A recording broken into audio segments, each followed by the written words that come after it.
Trocando em Miúdos, 37 anos.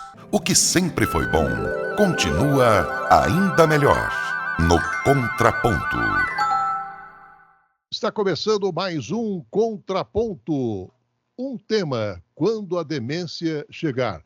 2 pontos de vista da doutora Luciana Dadalto, doutora em Ciências da Saúde pela Faculdade de Medicina da UFMG, mestre em Direito Privado pela PUC Minas, consultora jurídica, advogada da Dadalto Mascarenhas Sociedade de Advogados, autora de vários livros.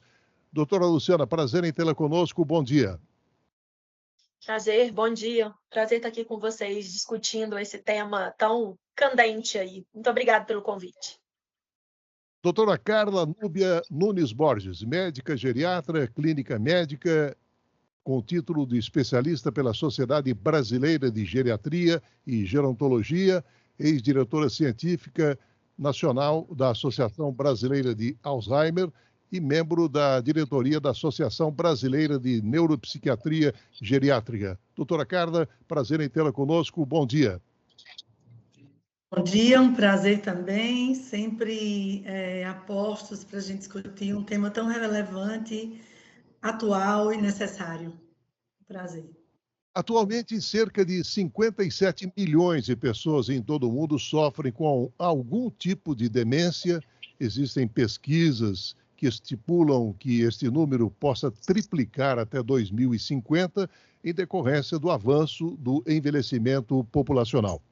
Além disso, segundo a Organização Mundial da Saúde, a síndrome costuma afetar mais mulheres que homens.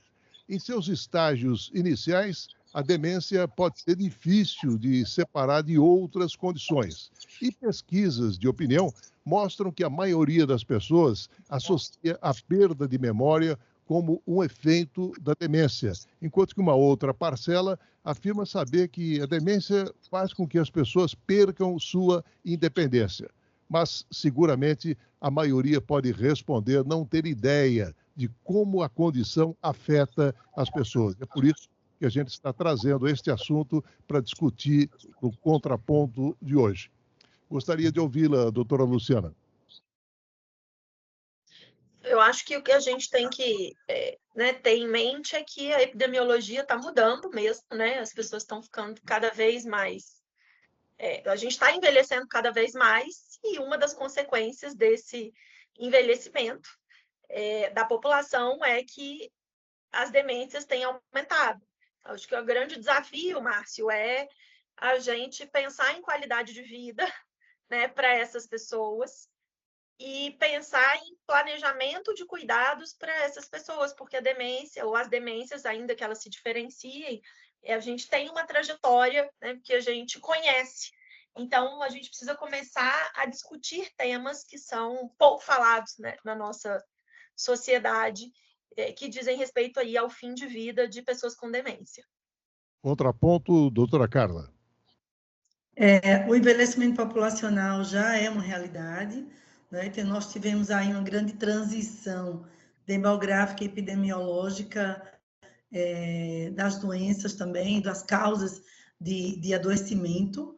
Então, antigamente tinha uma alta natalidade, mas uma longevidade pequena, com a Revolução Industrial, principalmente, com a mudança de paradigma de acesso à saúde, tratamento das doenças, controle de natalidade, houve uma redução da natalidade e um aumento da longevidade. Então, hoje nós estamos assistindo a essa população realmente que está respondendo por esse aumento exponencial.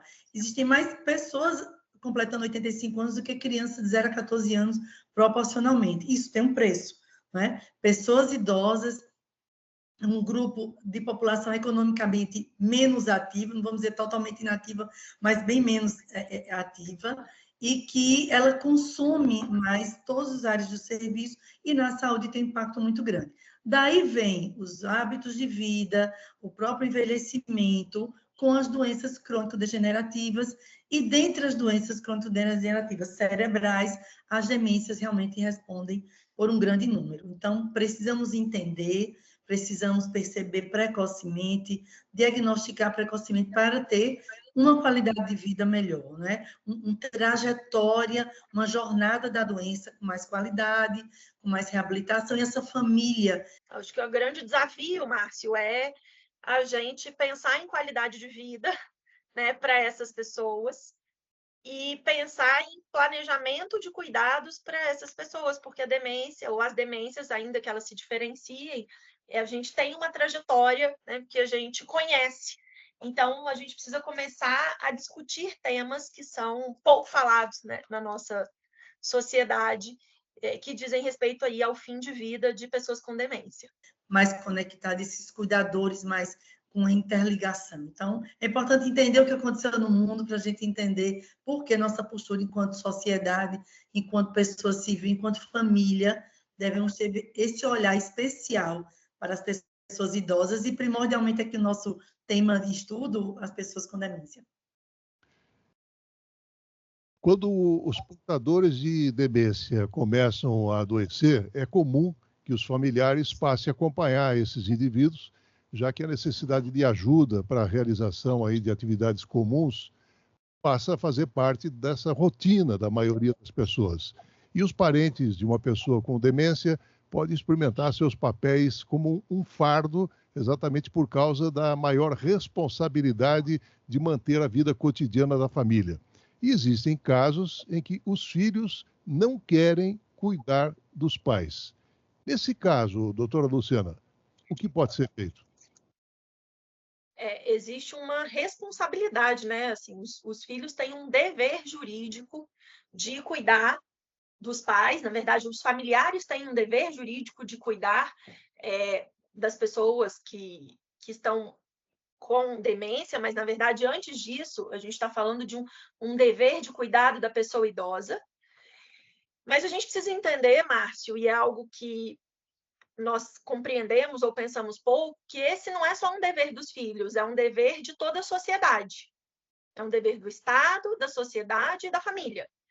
E, muitas vezes, o Estado e a sociedade não dão amparo para essa família, para esses filhos, para que eles consigam realizar os cuidados. Porque o que acontece, a doutora Carla vai poder explicar melhor, é que, muitas vezes, esses filhos, algum deles, pelo menos, tem que parar de trabalhar para ficar apenas com o pai ou com a mãe, e isso é um impacto de saúde mental e de questões, né, no aspecto financeiro importante. Então, o que eu vejo, Márcio, é que, para além da gente apontar dedo e dizer, mas o familiar, o filho tem a obrigação, etc., eu acho que a gente precisa repactuar enquanto sociedade como é que nós vamos cuidar dessas pessoas diante dessa realidade, né? O envelhecimento é uma realidade, o aumento do número de pessoas com demência é uma realidade, e é muito cômodo para nós dizer o problema é do filho daquela pessoa e ele que se vire. Na verdade, esse é um problema social importantíssimo e que nós temos que pensar, enquanto sociedade, como que nós vamos fazer para tomar conta dessas pessoas, né? Essas pessoas precisam ser cuidadas da mesma forma como a gente precisa ofertar meios de cuidado para os seus familiares de uma forma digna e correta, porque senão nós estamos falando no cuidado de uma pessoa com demência e muitas vezes no adoecimento das pessoas que cuidam, né? O adoecimento de quem cuida também é uma realidade, então acho que não dá para a gente pensar em dicotomia e em dizer o dever é dos filhos e eles têm que se virar. Nós estamos falando aí de uma responsabilidade social de todos nós. Bem, doutora Carla, nós tivemos aqui recentemente uma discussão sobre quem vai cuidar da população envelhecida, né? E a sua colega, a doutora Carla Giacomin, ela fez uma colocação, muito embora extremamente impactante, mas profundamente pertinente para que a gente possa levar em consideração essa realidade. Ou seja, o direito de não cuidar, muitas vezes em decorrência até de desentendimentos familiares, más lembranças do passado, maus comportamentos, inclusive por parte tanto de pai como de mãe, filhos se neguem a cuidar dos pais, doutora. Esse é um tema realmente bastante importante. A figura do cuidador, na família e para a pessoa com demência é de extremamente importância. Então, assim, falando um pouco de tudo que foi tocado aí, as famílias estão cada vez menores, né? Antigamente, as mulheres, nossos avós, nossos bisavós tinham 20 filhos, 15 filhos, né? Então, você tinha uma rede de apoio, uma premissa de uma rede de apoio muito ampla para esse cuidado com o idoso.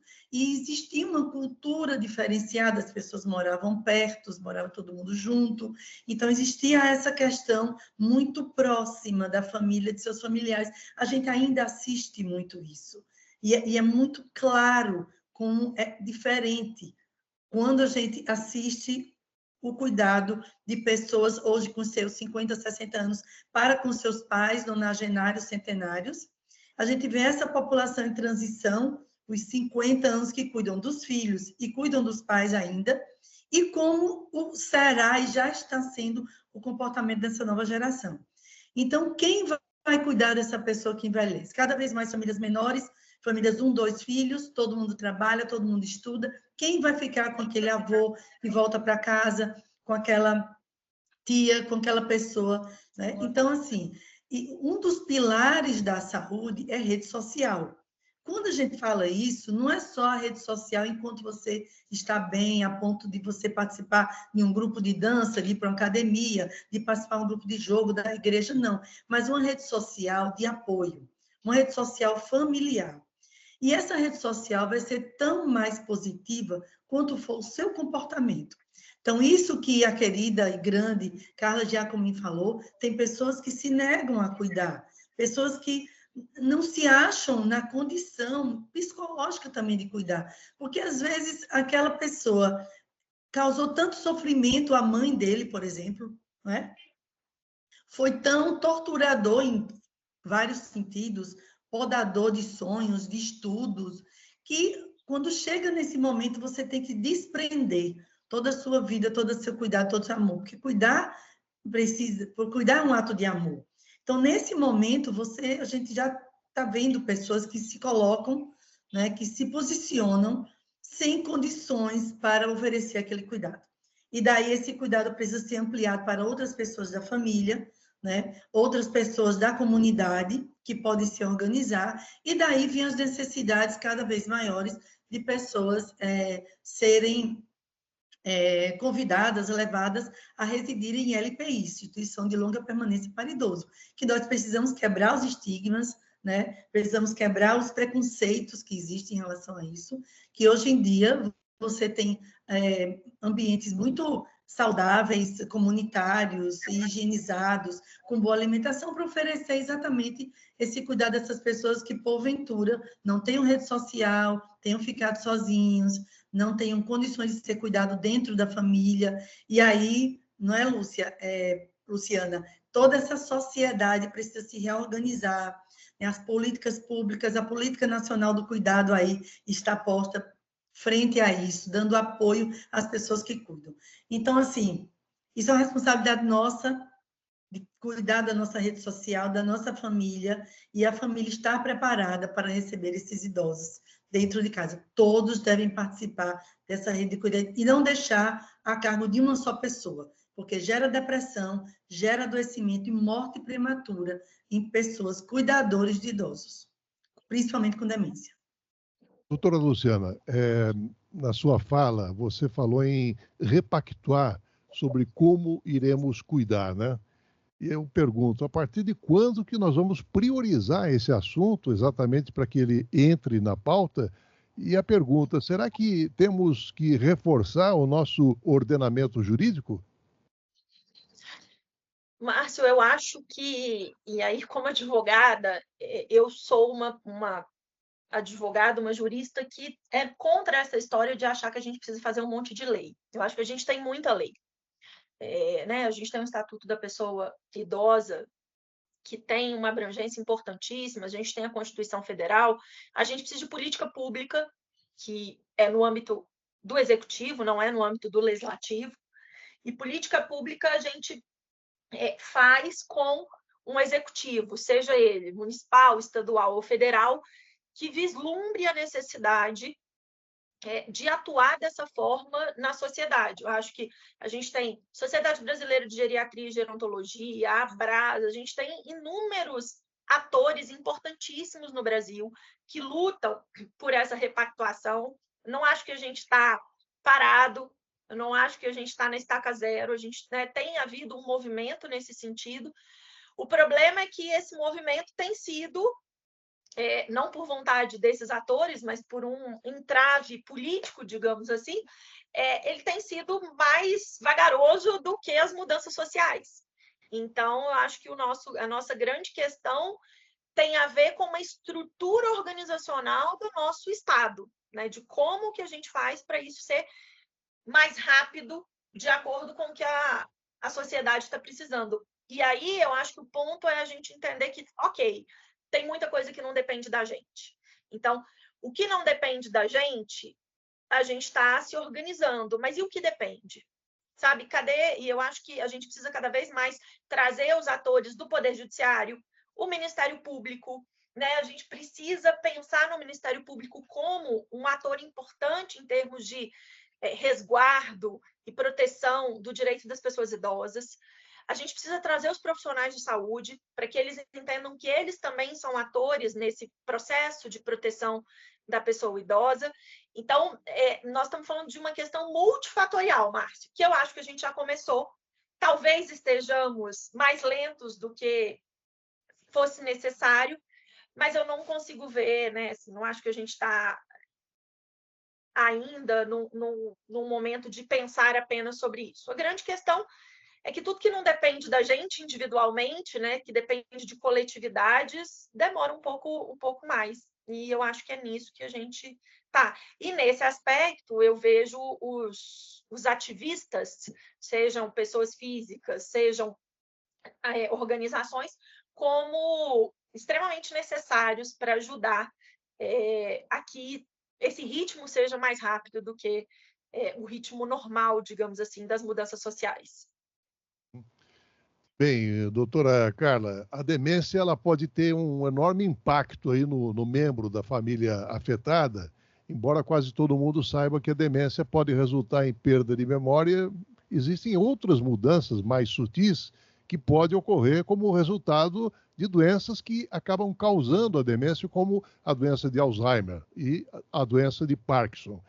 E quando começam os sinais e sintomas da demência, geralmente eles são leves e não tão fáceis, inclusive, de serem detectados. E eu pergunto até que ponto isso pode também representar os primeiros indícios de que algo está errado, hein, doutora? Pois é, as demências, na verdade, a demência é uma grande síndrome, que é um conjunto de sinais e sintomas, e que você tem, para ser uma demência, você precisa ter uma alteração comportamental e ou uma alteração funcional e ou uma alteração cognitiva. O que eu quero dizer com isso? Que a demência pode se apresentar por sinais e sintomas diferentes. Pode se apresentar com distúrbio comportamental, como um delírio de roubo, um delírio, estão me roubando, estão tirando minhas coisas, o meu dinheiro eu deixei aqui e ninguém sabe onde está, um delírio de perseguição, então aquela pessoa está ali olhando para mim, querendo me pegar, querendo pegar minha esposa, uma alteração funcional, então já não consegue mais fazer as coisas que fazia antes. Então, uma perda de ações que eram automatizadas, o que exige uma sequência lógica, como fazer uma refeição, fazer um bolo, né? Tomar um banho, uma coisa muito simples, existe uma lógica, existe uma sequência. Então, você perde essa sequência. Então, você vai fazer uma compra e você não compra o que era para ter comprado, você paga ou deixa de pagar e sai sem pagar. Então, você perde a sequência, alterando a sua funcionalidade.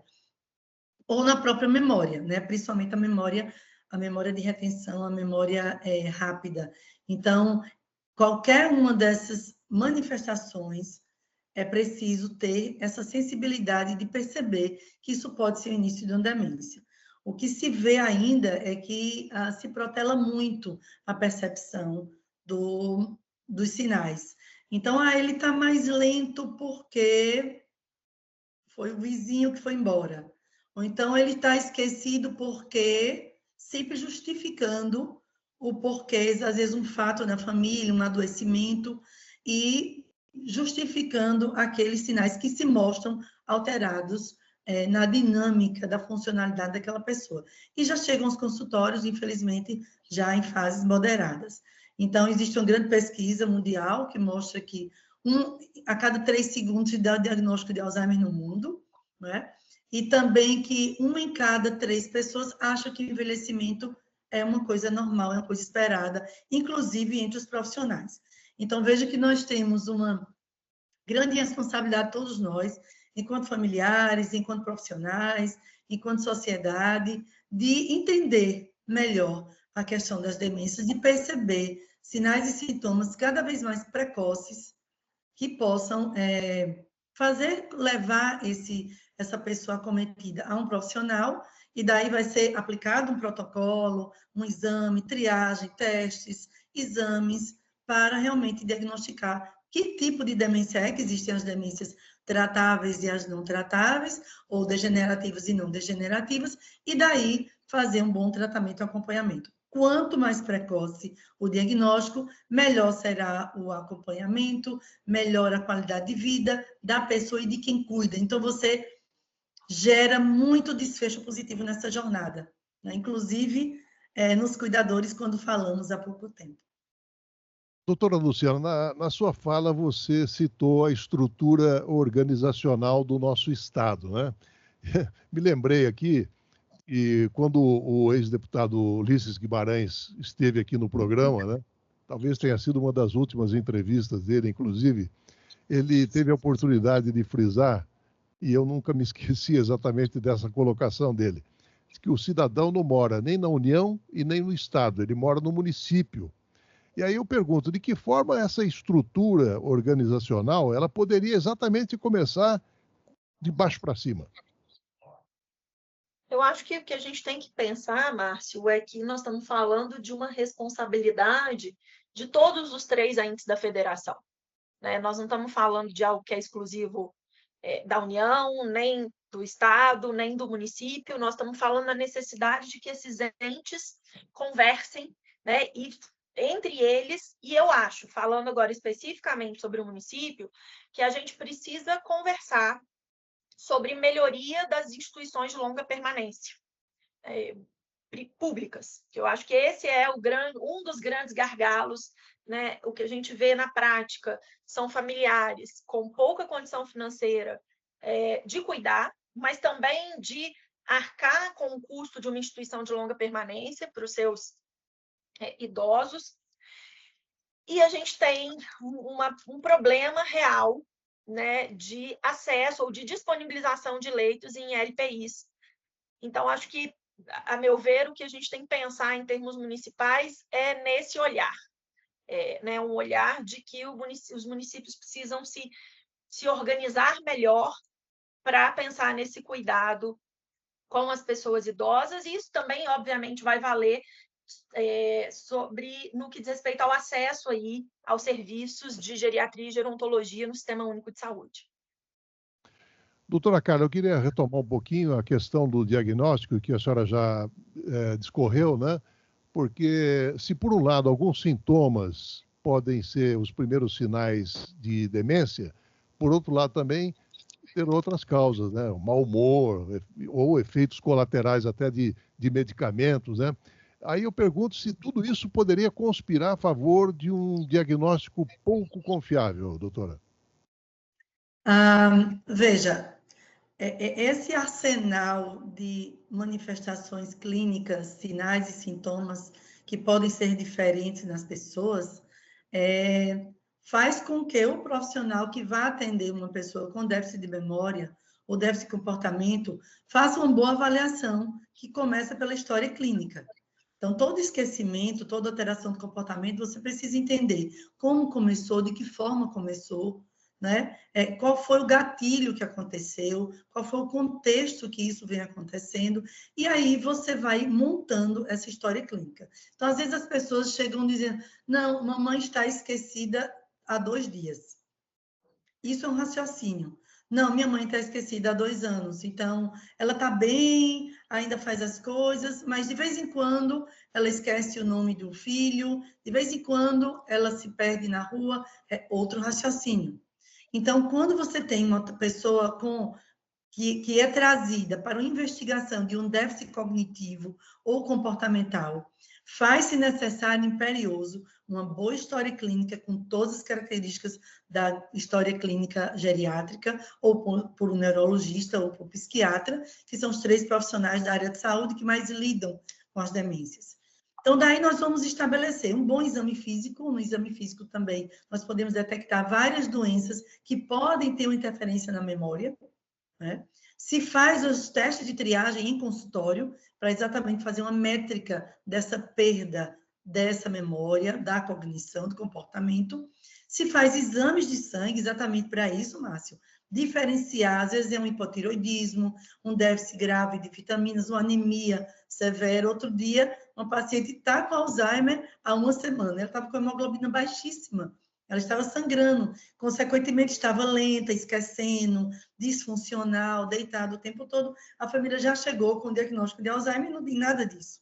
Então, a chave foi a história clínica, o exame físico e os exames. Então, esses exames clínicos que se faz, vai exatamente diferenciar várias causas clínicas que promovem um déficit de memória, um esquecimento, uma lentificação do pensamento, mas que a doença não está propriamente na memória cerebral, e sim como consequência. Tem os exames de neuroimagem, outros exames mais elaborados, mais sofisticados, de acordo com a característica, a gravidade, até você ter um diagnóstico presumido de não doenças tratáveis, e sim de uma demência degenerativa. A mais comum de todas elas, mais de 62% dos casos, é a demência da doença de Alzheimer.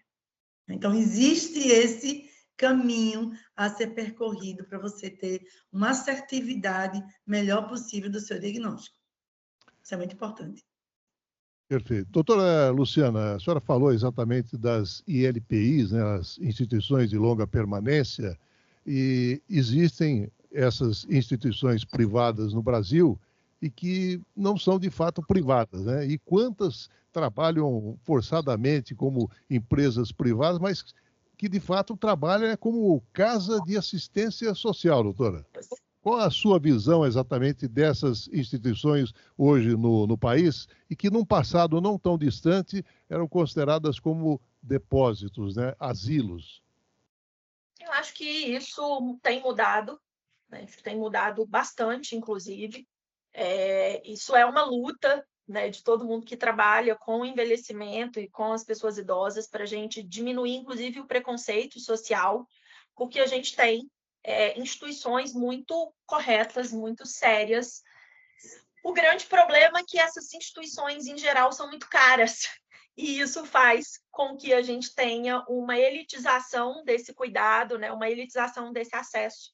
Então, acho que, claro que a gente vai ter, ou ainda temos, instituições que são depósitos, ou que são ruins, que são lugares indignos para esses pacientes, para essas pessoas viverem, mas eu acho que nos últimos anos, especialmente na última década, essa realidade tem mudado, e a gente, quem trabalha com geriatria, com gerontologia, tem, por outro lado, enfrentado o desafio que é trabalhar esse preconceito da sociedade, né? É muito comum que familiares, quando decidem levar os seus idosos para uma instituição de longa permanência, enfrentem, né, um sofrimento emocional muito grande, de culpabilização, inclusive, como se essa instituição de longa permanência, ou levar a sua pessoa, né, o seu parente idoso para uma instituição de longa permanência, significasse abandono. Então, isso tem muito a ver desse histórico ruim que nós temos, mas eu vejo como algo que tem mudado ao longo dos últimos anos, e que possivelmente mudará ainda mais nos próximos anos. Acho que o nosso grande desafio é um desafio de acesso igualitário para todo mundo. Não dá para a gente pensar em LPI como uma possibilidade apenas de quem está em condição financeira. Doutora Luciana colocou quando decide levar os seus idosos para as instituições de longa permanência. Aí eu coloco, doutora Carla, porque a sobrecarga de trabalho é um outro fator que acaba afetando diretamente os familiares, uma vez que cuidar de um paciente significa também cuidar da casa, da alimentação, das roupas, entre outras preocupações do dia a dia.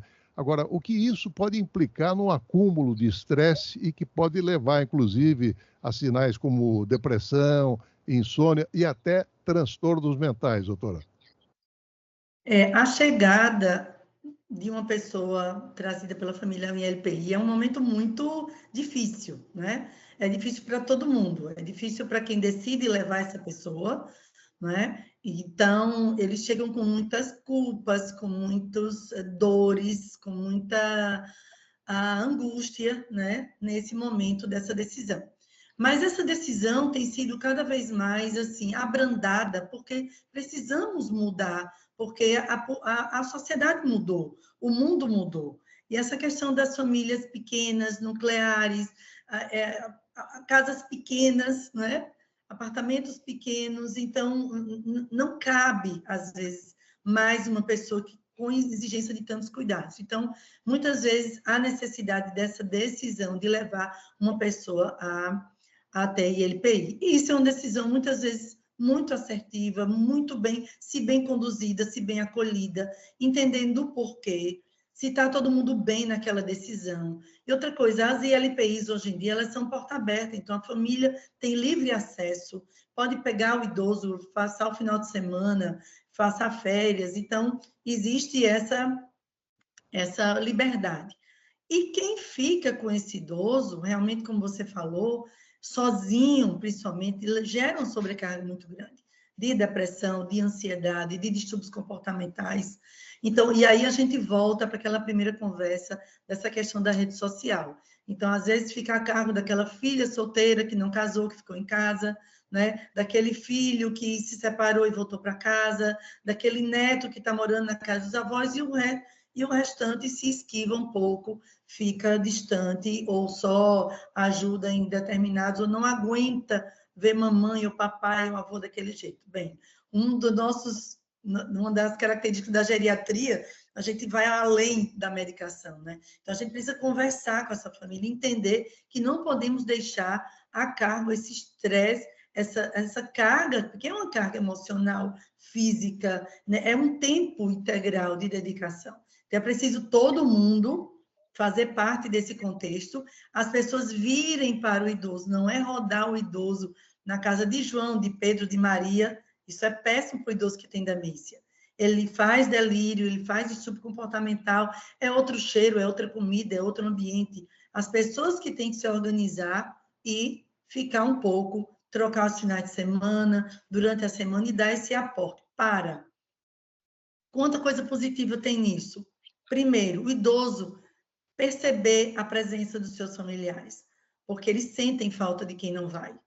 Segundo, trabalhar a empatia, a sensibilidade dessas pessoas, dos jovens hoje em dia, que tem pouco empatia em relação aos idosos. Então, ter um momento de estar ali com o avô, de dar um banho, sentir o que é dar um banho, o que é trocar uma fralda, o que é dar uma alimentação, 1 hora alimentando ali de forma lenta. É preciso ensinar esses jovens esse cuidado, né? Reduz a sobrecarga de quem cuida e os riscos da saúde de quem cuida, que geralmente tem alguém que fica mais com esse idoso. Então, assim, a doença de Alzheimer, a demência, não é um problema só de quem está doente ou de uma única pessoa que cuida. É um problema que tem que ser compartilhado, dividido com todos os membros da família para poder ter uma evolução, uma jornada mais leve para todos. Doutora Luciana, uma pessoa com demência leve pode começar a perder compromissos, pode também começar a ter dificuldade para lidar com as suas finanças. O que a família pode e deve fazer nesse momento?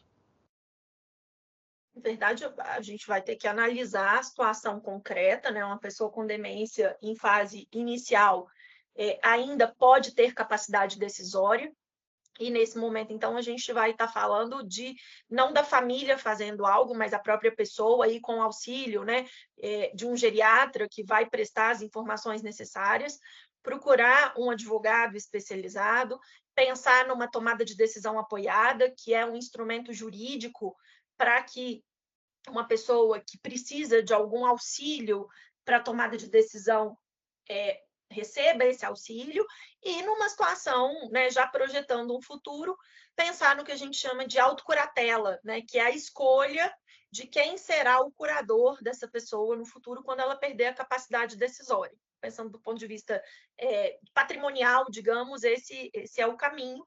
E quando a gente pensa em questões de cuidados de saúde, a gente está pensando na necessidade ou na possibilidade dessa pessoa de fazer um documento, né, que a gente chama de testamento vital ou diretivas antecipadas de vontade, para que essa pessoa tome decisões sobre os seus cuidados de saúde para o momento, né, decisões essas que vão ser usadas no momento futuro, quando essa pessoa perder a capacidade decisória. Então, nós estamos falando basicamente de um planejamento para esse adoecimento, seja do ponto de vista patrimonial, seja no ponto de vista dos cuidados de saúde.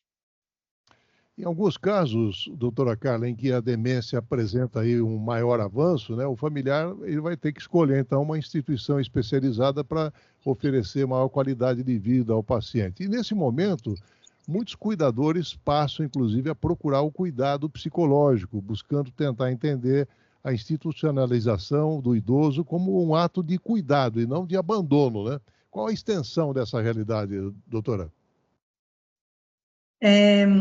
Com esse boom do envelhecimento, existe sim essa necessidade, existe uma busca maior pelas ILPIs, e uma das primeiras causas de motivos de busca das ILPIs são as demências, a dificuldade de cuidar e a dificuldade de pessoas cuidarem dessas pessoas acometidas.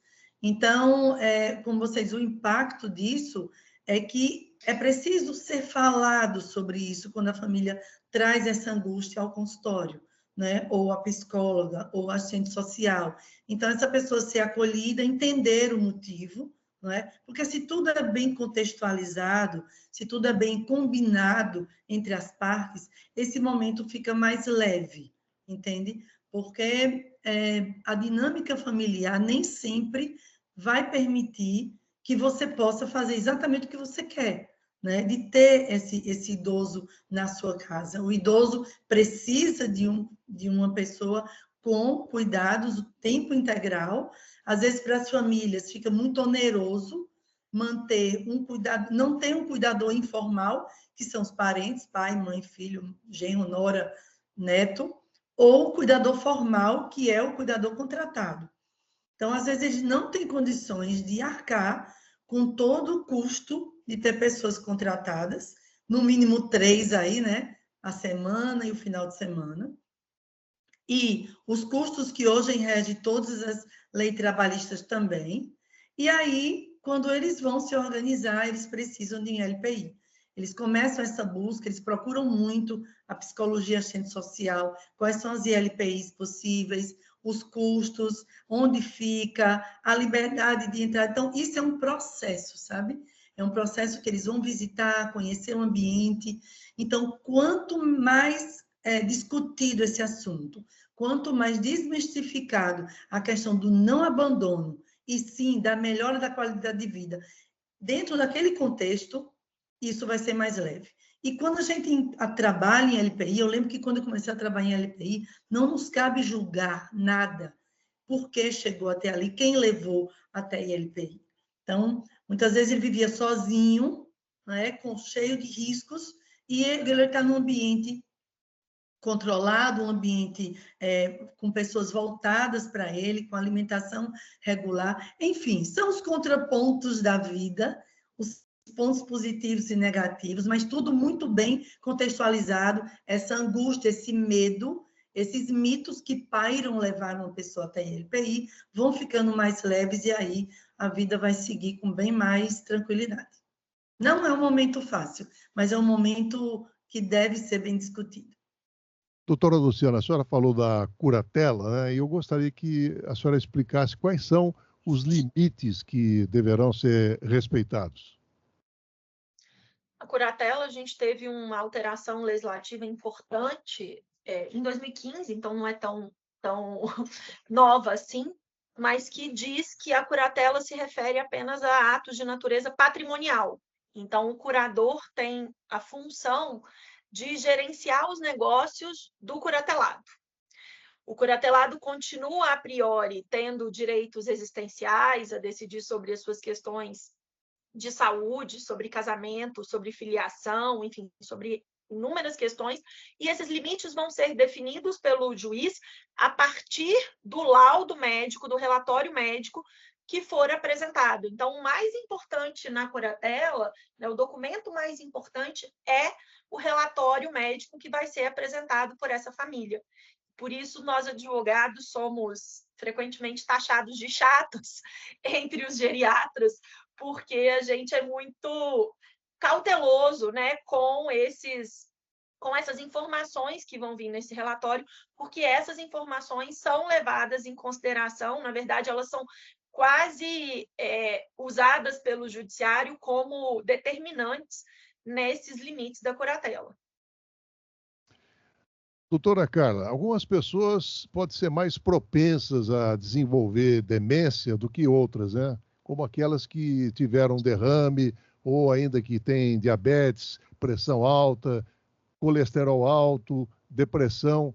E aí que é a importância que o indivíduo se esforce para manter uma vida saudável, né? A doença, a demência, né, é uma doença multifatorial, é uma doença inflamatória cerebral geral e que ela está relacionada a diversos fatores de risco.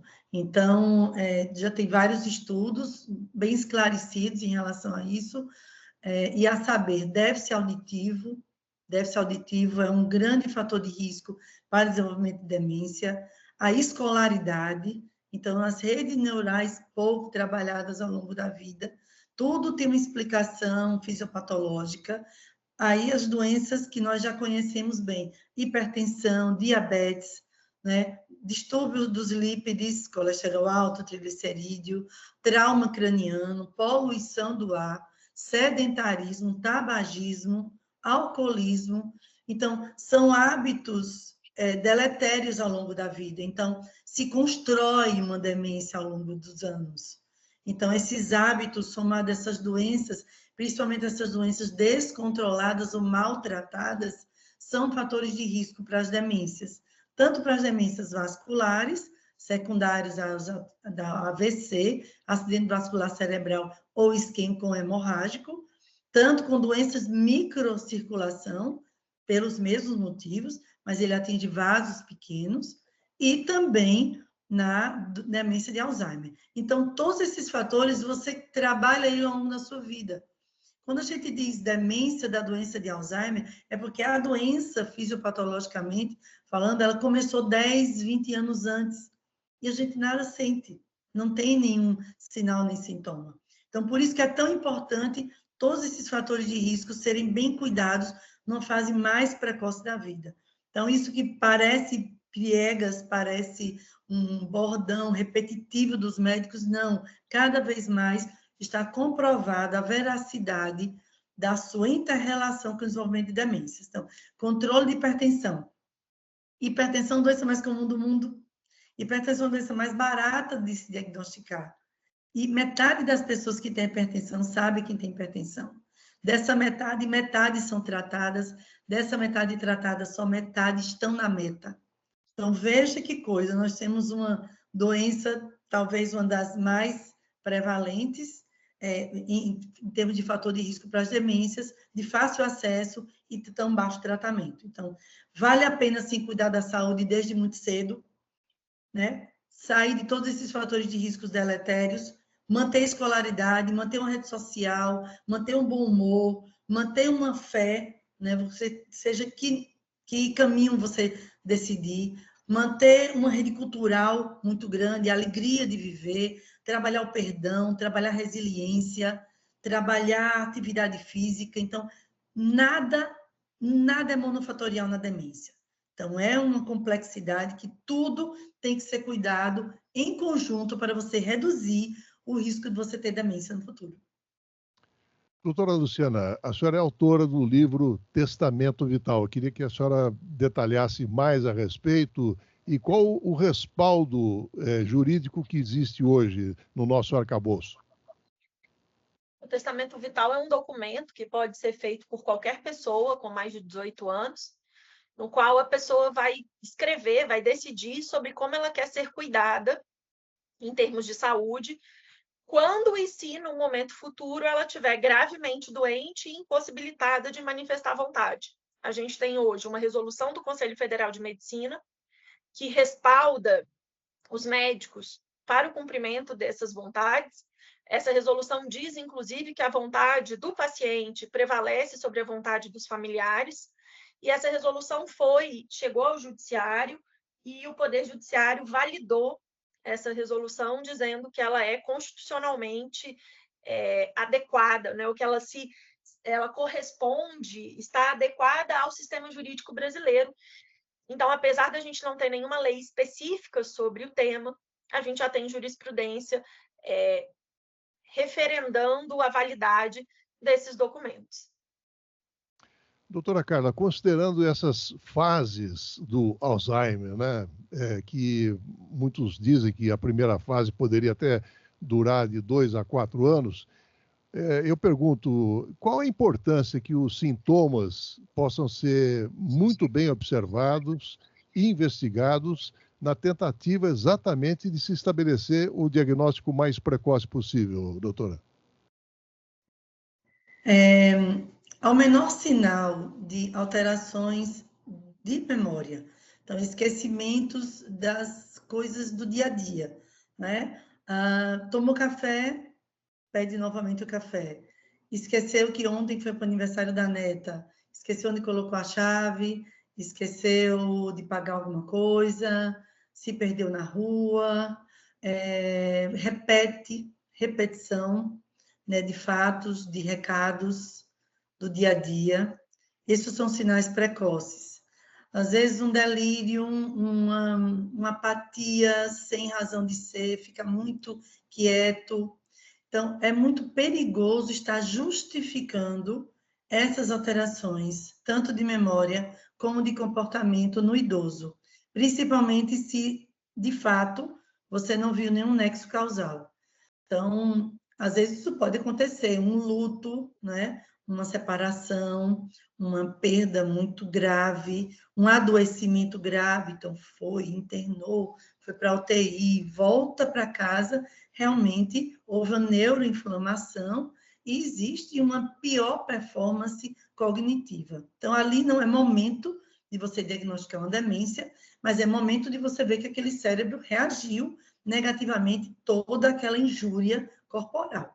Mas, fora um caso como citado, se você nota esses sinais e sintomas, isso deve ser procurado quanto antes. Isso vai impactar completamente nesse diagnóstico precoce, no uso da medicação, que as medicações reduzem a velocidade de perda, e o início das estratégias não farmacológicas para cuidar dessa pessoa e dessa família. Terapia ocupacional, fisioterapia, atividade física, se engajar numa rede social, né? Tudo isso é importante, inclusive as questões jurídicas, que é nesse momento onde muitas pessoas, usando de má fé, percebem que idosos esquecem, mas ainda saem de casa, se vestem, não é, Luciana? Vão ao banco, vão à rua, eles vendem terrenos em lama, eles fazem seguros absurdos, eles abrem contas. Então, assim, são várias famílias dizimadas financeiramente por essas questões.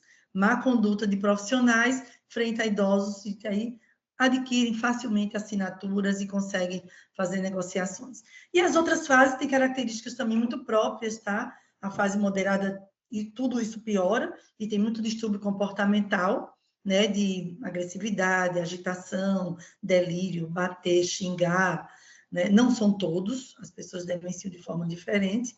E a fase avançada, onde você vai perdendo a sua funcionalidade, você vai mais necessidade de ajuda para tudo, para banho, para comer, para vestir-se, e aí realmente não tem mais condições de uma responsabilidade civil, nem legal, nem laborativa, já desde a moderada, mas nessa fase E aí tem todos os desfechos que a fase avançada pode advir até uma fase bem mais de imobilidade, síndrome da fragilidade. A doutora Luciana, a doutora Carla colocou as questões jurídicas, né? Voltando à questão relativa ao testamento vital, né? Eu pergunto, o que fazer quando a família da pessoa que manifestou o seu desejo, mas que esse acabou entrando em rota de colisão com os demais membros da família, hein, doutora? Eu acho que a gente precisa, Márcio, entender que o testamento vital ele surge num momento de valorização à autonomia de um indivíduo, né? Isso é uma mudança cultural, não é uma realidade no Brasil, a gente não é um país autonomista. É muito comum que pacientes idosos, independente de terem ou não um diagnóstico de demência, sejam objetificados pela sociedade, então não só pelos familiares, né? A gente acha que porque a pessoa é idosa, ela não tem condições de se autodeterminar. Então, quando a gente fala, né, na necessidade ou no testamento vital, eu entendo que por detrás do testamento vital a gente está falando de uma educação. Né? Então, esses familiares, eles precisam receber informações adequadas de que a vontade manifestada por aquele paciente, ela é uma vontade válida e que juridicamente precisa ser cumprida.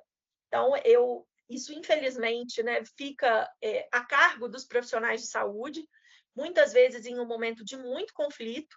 Então, o cenário ideal é que, no momento da construção do testamento vital, hajam essas conversas. O grande problema é que é muito comum que as pessoas idosas não consigam espaço para essas conversas nas famílias.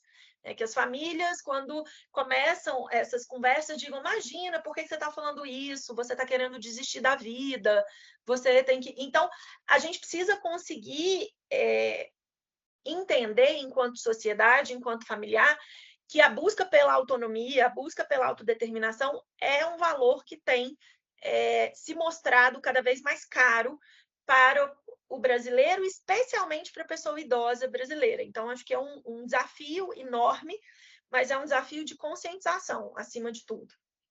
Em cima do que a doutora Luciana colocou, doutora Carla, a dignidade da pessoa humana, ela é vista exatamente como uma qualidade intrínseca de todo e qualquer ser humano e, ao mesmo tempo, a base exatamente para uma convivência harmoniosa entre os membros de uma entidade familiar, né?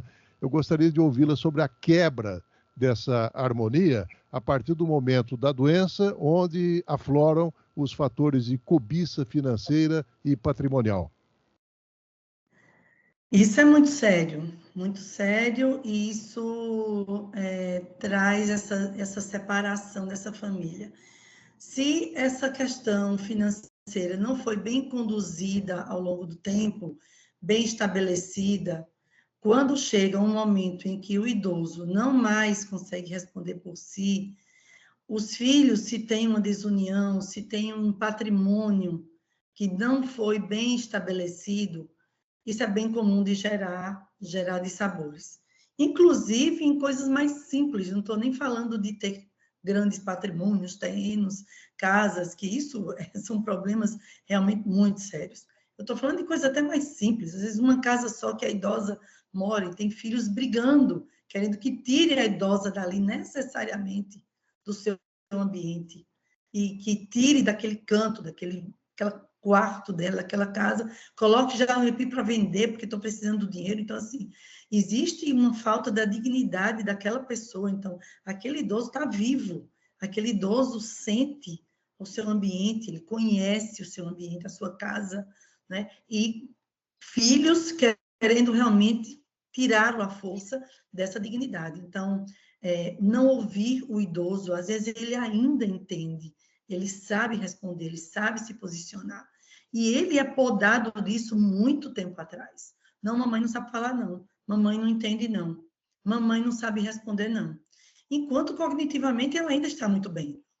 Estou falando até em pessoas sem demência. A gente pode ir mais além disso. Pessoas sem demência são podadas do seu posicionamento.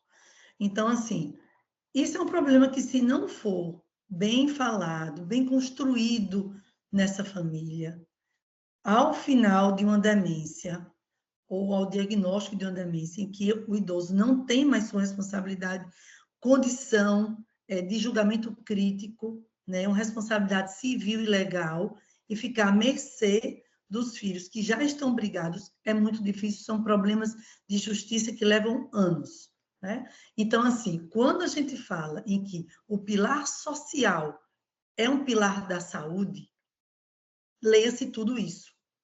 Então, saber quem é, o que tem, como vai ser, quem vai tomar conta, quem vai ter o poder decisório, a curatela, né? O desejo daquela família. Então, isso é uma construção. Quando tudo acontece, aí a gente tem que lançar a mão da justiça, dos promotores, dos juízes, dos advogados, para poder entender a dinâmica dessa família, né? Entender a quem faz parte, a quem de direito possa ficar. Mas, assim, respeitar o idoso, enquanto ele estiver vivo, respeitá-lo, desejá-lo, ouvir, mantê-lo no seu ambiente o máximo possível que você puder, para ele ter a dignidade de envelhecer e dignidade de morrer. É preciso ter dignidade de morrer. Isso é fundamental. Doutora Luciana, embora os cientistas ainda não tenham inventado uma máquina do tempo, né, agora existe uma maneira de você obter alguns conselhos como se você fosse mais velho. Por exemplo, o Instituto de Tecnologia de Massachusetts criou o programa Você no Futuro. Alimentado exatamente por inteligência artificial, simula uma versão do usuário aos 60 anos de idade. E os pesquisadores dizem que uma conversa rápida com seu futuro eu é exatamente o que as pessoas precisam para começar a pensar mais sobre as suas decisões no presente. A gente pode antecipar o futuro mudando o presente, doutora Luciana? Essa é a promessa que a inteligência artificial tem feito nessas relações, né, voltadas aí à questão do luto, à questão, enfim, desse olhar para o nosso futuro. Eu, Márcio, prefiro acreditar que a gente constrói o nosso futuro a partir do nosso presente, construindo boas relações, construindo, né, como a doutora Carla disse, cuidando da nossa saúde, prestando atenção nos nossos familiares, nos nossos amigos, trazendo eles para perto da gente. Eu tenho muito medo da inteligência artificial e do quanto que a gente tem usado ela quase como um subterfúgio para nos tirar, né, do dia de hoje e de todas as possibilidades que a vida nos oferece hoje. A gente não precisa de inteligência artificial quando a gente está aí construindo e vivendo a nossa vida dia a dia. Essa é a minha opinião sobre o tema. Doutora Carla, no dia 10 de outubro, o médico Drauzio Varela publicou um artigo com o título Além do Esquecimento. O que fazer quando a demência nos roubar a cognição? E ele escreve que, enquanto tem domínio pleno sobre as suas faculdades mentais, as leis deveriam garantir as condições de que sua morte deveria ser antecipada por meios farmacológicos. E aí, no final do artigo, ele deixa a seguinte pergunta, doutora: qual a razão para não agirmos em respeito à mesma lógica quando a demência nos roubar a cognição? Bem, isso é um assunto bastante polêmico, né? Isso é um assunto que exigiria mais umas 2 horas de conversa. Nós não temos legislação de eutanásia, não cultuamos a distanásia e sim a ortotanásia. Ortotanásia exatamente são ações que você cuida da pessoa da forma mais ampla possível, você não abrevia a vida, você não promove a morte, você dá uma qualidade do fim, uma qualidade do fim, uma qualidade dos seus últimos momentos, uma qualidade junto à família, uma qualidade de não fazer atividades fúteis ou inúteis ou agressivas, né? Isso é uma discussão que muita gente pede, mas nós não temos respaldo nem jurídico para isso. Nós trabalhamos na questão da terminalidade de uma forma muito bem cuidada. Não se morre de frio, de fome, nem com dor, nem sozinho, né? Nem passando mal. Então, cuidado paliativo é um assunto extremamente importante, é uma fase da geriatria trabalhosa. Cuidado paliativo não é só, o bichinho está indo, tão bom, não é isso. Ela é extremamente ativa e proativa. São decisões que têm que ser tomadas a todo dia, toda hora, em prol disso, em prol de um fim de vida com qualidade, com respeito, com dignidade. E aí é uma resposta diferente a essa indagação, né? Então, é você terminar o seu ciclo de vida, conforme Deus permitiu, mas de uma forma digna. Então, nós não vamos abreviar aquilo que não nos é de direito, né? Não é direito tirar a vida nem dar a vida, mas sim cuidar da vida.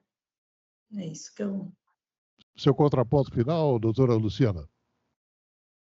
Acho que a gente precisa, né, esse texto do Dr. Drauzio, ele coloca em evidência um tema que a gente precisa falar. Efetivamente, hoje, isso não é possível no Brasil, né? A eutanásia é crime, mas eu acho que se o nosso mote é autonomia, se o nosso mote é dignidade, se a gente reconhece que dignidade é um conceito subjetivo e que depende, portanto, apenas da própria pessoa dizer o que é ou não é digno, acho que passou da hora, né? Eu sou uma entusiasta, uma pesquisadora nas discussões sobre morte assistida, então acho que o que o artigo do Dr. Drauzio trouxe para a gente é a necessidade da gente falar de uma forma clara sobre qualidade de vida, qualidade de morte, especialmente, e sobre conceitos que são muito importantes, que a doutora Carla já trouxe, mas, acima de tudo, da gente conseguir olhar para uma pessoa que está gravemente doente como uma pessoa que tem desejos, que tem vontades, que tem uma biografia e que, eventualmente, quer exercer a sua autodeterminação até o final. Isso para a gente é muito complicado, por uma questão religiosa, né? Por uma questão moral. Nós temos uma moralidade judaico-cristã que dificulta muito essa discussão sobre autodeterminação no fim de vida, especialmente quando a gente fala de morte assistida. Mas, por outro lado, nós temos visto no mundo inteiro um aumento de vontade, né, de pessoas que querem conversar sobre esse tema, inclusive um aumento de brasileiros se inscrevendo em organizações suíças que permitem a morte assistida. Então, acho que está na hora da gente tirar esse tema de debaixo do tapete e conversar de uma forma sincera e honesta sobre ele. Doutora Luciana Dadalto, consultora jurídica e advogada, muito obrigado pela sua participação no Contraponto, doutora. Eu que agradeço, foi um prazer. Doutora Carla Núbia Nunes Borges, médica geriatra, muito obrigado pela sua participação no Contraponto, doutora Carla. Muito obrigada, Márcio. Prazer, Luciana, estar com você. Obrigada a todos. Muito grata. Chegamos ao fim de mais um Contraponto. Estaremos de volta na próxima segunda-feira, a partir das 11 horas. Tenham todos um excelente final de semana e até lá. Trocando em Miúdos. 37 anos. O que sempre foi bom, continua ainda melhor. No Contraponto.